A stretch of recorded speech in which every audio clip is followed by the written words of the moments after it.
여태까지 준비한 것들이 참 많았지만 그럼에도 불구하고 진짜 가도 되나? 진짜 출발해도 되는 건가? 내가 이거 한다고 하나님의 사랑이 전해질까? 저의 개인적인 사정들 그리고 해결되지 않는 문제들 때문에 태국 선교에 또 집중하지 못하면 어쩌지? 뭔가 다툼이나 어떤 갈등이 생기지 않을까 그런 상황에 대한 두려움이 있었어요. 잘 감당할 수 있나, 제 자신의 신앙이나 그런 리더십 이런 부분에 좀 의심을 많이 했던 것 같고. 아침 7시에 청년 지원실로 모여 있었어요. 조금 피곤한 마음에 그렇게 왔는데 사람들 얼굴에 피곤한 기색은 하나도 없고 뭔가 소망하는 듯한, 그리고 뭔가 꿈꾸는 듯한 그런 표정으로 다들 서로를 환영하더라고요. 그래서 긴장도 됐지만 다른 한편으론 설렘과 소망을 갖고 출발했었습니다.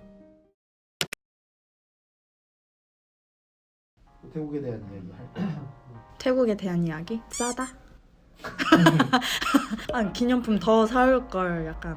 태국에 맨 처음 도착했을 때 되게 강렬했던 게 태국 특유의 냄새였어요. 내리자마자 태국에 왔구나. 이제 태국에 도착했을 때 현지 음식을 바로 접했어요. 근데 태국의 그 맛이 있거든요. 근데 그 맛이 처음엔 좀 적응하기가 힘들었고요. 이제 나중에는 되게 적응돼서 제가 태국인이 돼 있더라고요. 태국 분들이 생각보다 저희에게 호의적으로 대해줘서 그게 좀 놀랐던 것 같아요. 뭘 주면 감사합니다 하고 이렇게 받아주고. 친절하고 되게 밝은 모습을 보면서 하나님이 이미 보살펴 주시고 되게 어루만져 주고 계시다는 느낌을 받았습니다.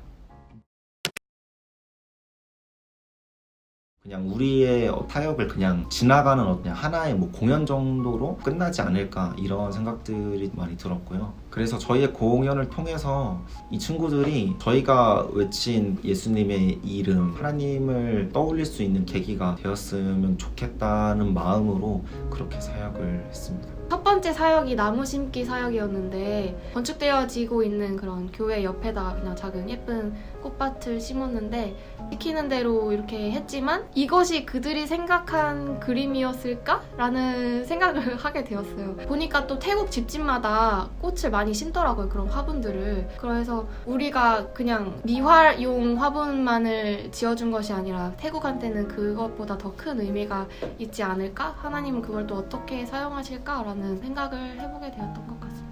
한 번은 저희가 그 태국 어린이날과 같은 날에 성경학교 사역을 했었을 때가 있었는데, 저희가 이제 사역이 끝난 다음에 마지막에 포토 타임이 있었는데 되게 이제 제가 인기가 많더라고요. 경찬이는 태국 왕자예요. 마치 진짜 실제 연예인 보듯이 정신줄 놓고 미친듯이 환호를 하더라고요. 기분이 겁나게 좋았습니다. 내가 태국에서 먹히는 얼굴이구나. 사실 그 아이들하고 있었던 기억은 없습니다.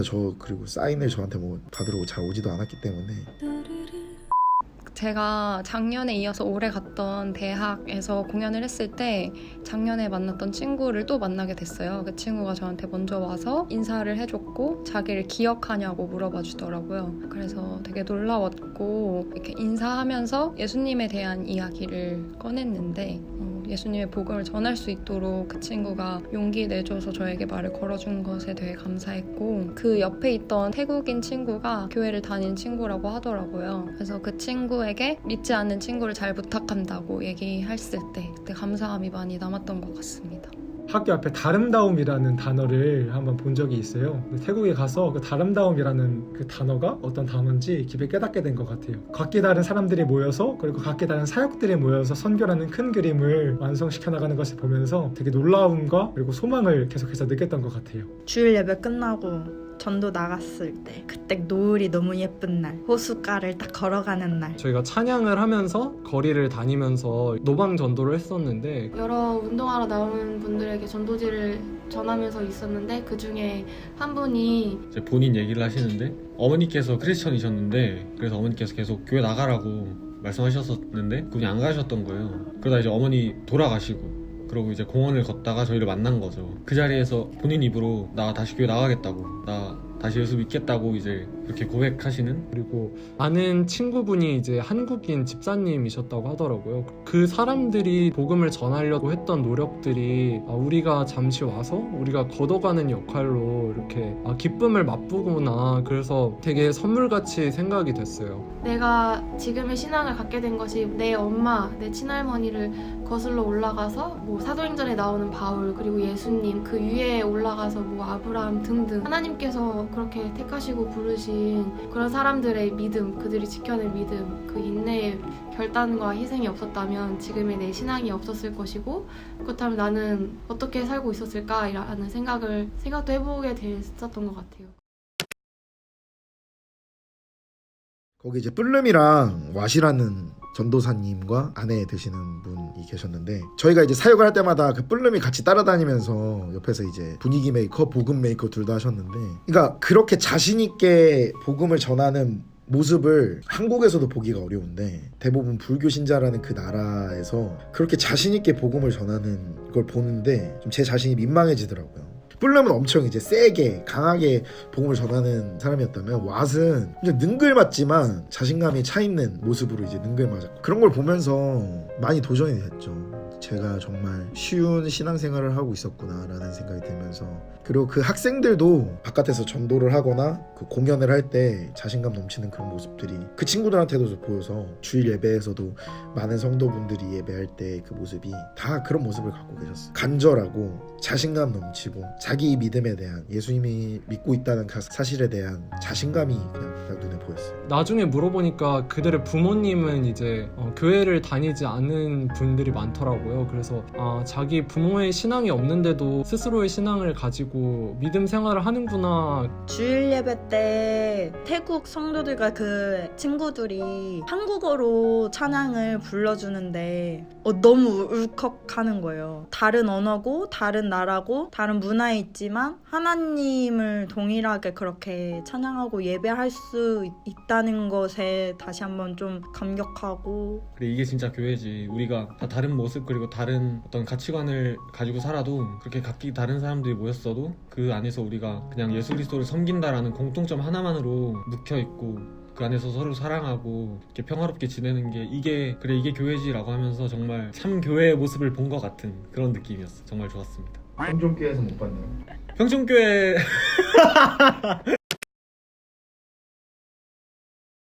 이렇게 하면 사람들이 좋아할 거야, 사람들이 많이 올 거야 라고 생각하고 준비하고 하지만 결국 그건 하나님이 하시는 거더라고요. 그리고 또 너무 감사하게도 부족한 저희를 통해서 일하신다는 걸 느꼈어요. 우리의 가자가 가진 달란트들대로 쓰시더라고요. 하나님이 내가 하는 그런 노력과 수고와 시간들을 절대 허투루 쓰시지 않는구나. 분명 사용받는구나. 좀 진작에 올걸? 좀 일찍이라도 더 올걸, 이런 생각도 했고. 선교라는 그 일주일 동안은 정말 감사함의 연속, 저만의 개인적인 어려움들에 대한 위로들도 많이 있었고. 제가 가기 전에 기도 제목 중에 하나가 뭐지? 죄송해요. 하나님의 사랑을 체험할 수 있도록 이었는데, 사람을 통해서 하나님이 계시다는 거를 알게 됐던 선교였고 좋았다. 뜨거움을 다시 알았고, 가서 주님께 더 가까워졌다는 확신이 들더라고요.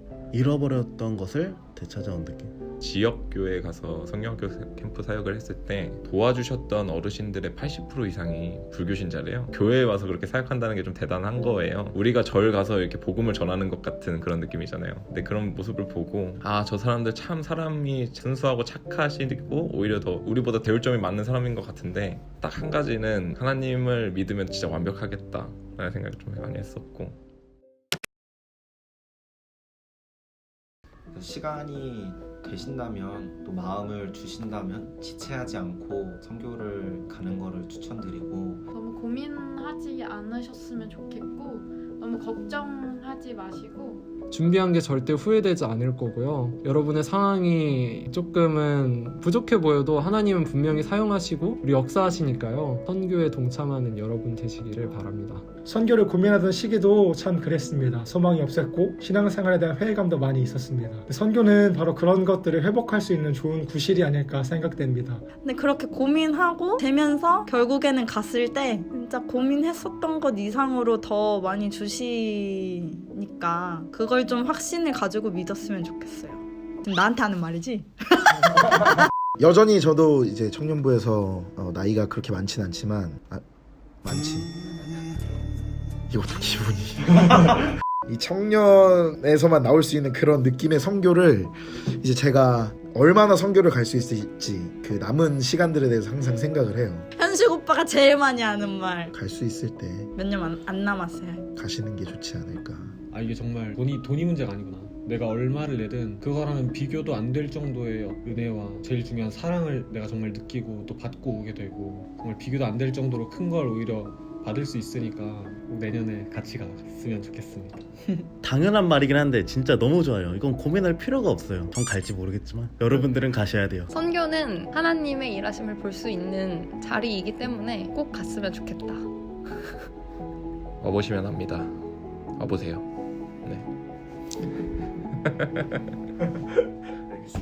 선교를 고민하고 지금 당신이 선교를 고민하고 계시다면 망설이지 말고 지원하세요. 지금 아니면 못 갑니다. 파이팅!